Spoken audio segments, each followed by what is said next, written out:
December 2024 family bonding at 39 years.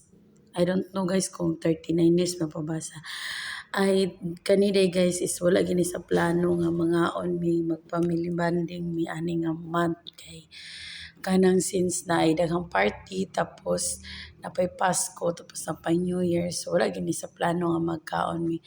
Pero nagkaon na lang mi guys kay kanang nami gilakaw ani so naapil na mo among Papang Antonio ani kay siya among kuyog-kuyog kibali siya among driver at this moment. So mao na lang ni namo ang among gi-December nga family bonding guys kay since para pud makauban na mo ni among papang. Oh, happy kay siya guys. Okay.